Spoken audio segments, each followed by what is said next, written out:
Agitators set a Karnataka passenger bus on fire after protests for the Maratha reservation in the Jalna district of central Maharashtra turned violent on Friday, leading to several people, including at least 12 police personnel, getting injured. As the police resorted to lathi charge to disperse the agitating protesters, they hurled stones at the police and set buses on fire, including both Karnataka and Maharashtra public transport vehicles. The protesters, led by Manoj Jarange, had been staging a hunger strike demanding reservations for the Maratha community in the village since Tuesday. Chief Minister Eknath Shinde made an appeal for peace and announced that a committee would be set up for a high-level probe into the violence.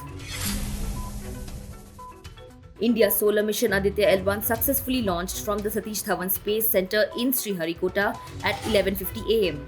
The mission aims to reach its destination in 125 days.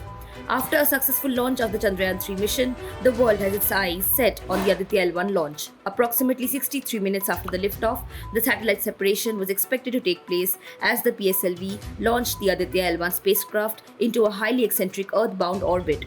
Following the launch, Aditya-L1 will stay in Earth-bound orbits for 16 days, during which it will undergo 5 maneuvers to gain the necessary velocity for its journey. On Friday, the Enforcement Directorate or ED arrested the founder of Jet Airways, Naresh Goyal. ED arrested him after questioning him for several hours as part of its money-laundering investigation related to an alleged bank fraud of around 538.62 crore rupees. Goyal was brought to the city from Delhi by an ED team on Friday afternoon. Sources said that Goyal was in Delhi to attend a court hearing related to a probe by the Serious Fraud Investigation Office when an ED team asked him to accompany them to Mumbai for questioning. He was placed under arrest at around 11 pm after being questioned for over 6 hours in the agency's office in Worli. He will be produced in the PMLA court on Sunday for remand by the agency. US President Joe Biden will travel to India next week to participate in the G20 Summit.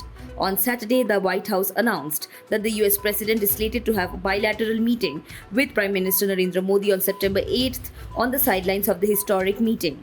India, which is the president of the G20, will host global leaders for the summit scheduled to take place on September 9th and 10th in New Delhi. The US White House said that during the summit, Biden will commend PM Modi for his leadership of the G20.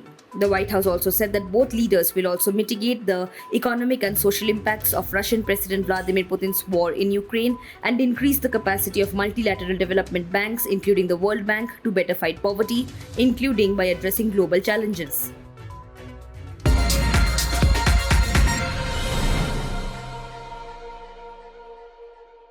Subscribe to One India channel and never miss an update.